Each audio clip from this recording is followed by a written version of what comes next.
Hi, everybody. I'm Jim Shore, and I want to talk to you about one of my favorite co-brands. This is the Wizard of Oz. It's the Wizard of Oz 85th anniversary. So we're sort of bringing this collection out kind of in honor of that.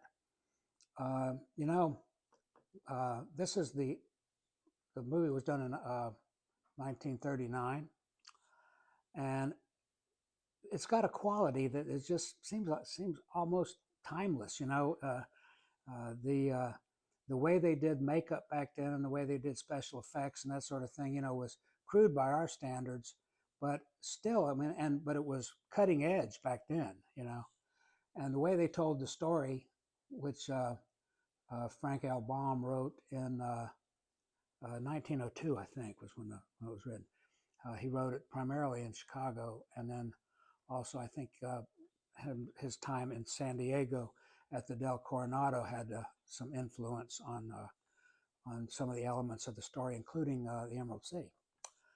So anyway, this was actually the first like American fairy tale, you might say, and it's something that, well, in our family, growing up, I mean, obviously we had it on TV every year, about this time of year, I think.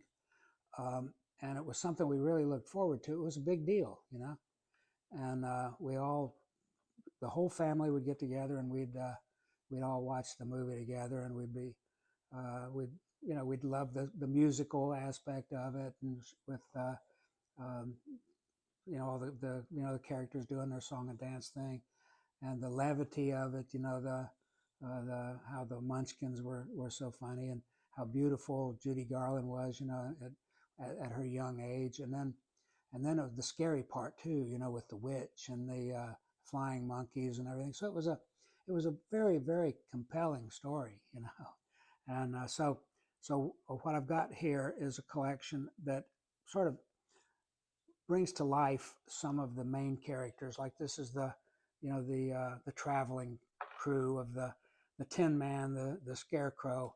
There's Dorothy with Toto, and the Cowardly Lion.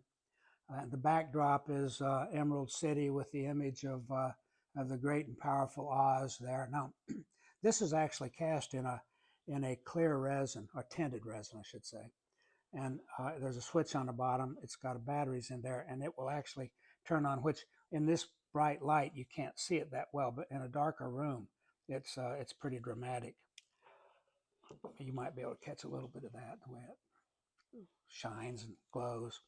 But in a darker room, this whole thing glows green, and it's pretty effective as a backdrop for the characters. And of course, they're on the yellow brick road, which in the book was described as the road of yellow bricks, and it was an ominous ruin that they traversed on their way to Emerald City.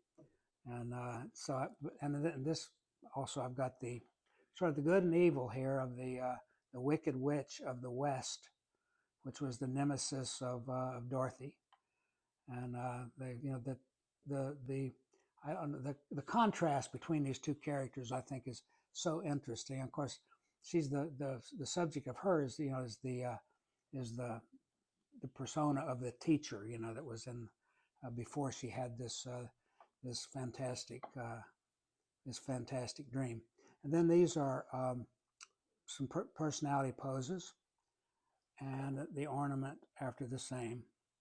And this is the ornament two, showing the iconic ruby slippers, which I think is probably the most memorable single aspect of the movie. If you remember nothing else, you remember the ruby slippers, and here we've got this, and you've got the gemstone in there, symbolizing the 85th year.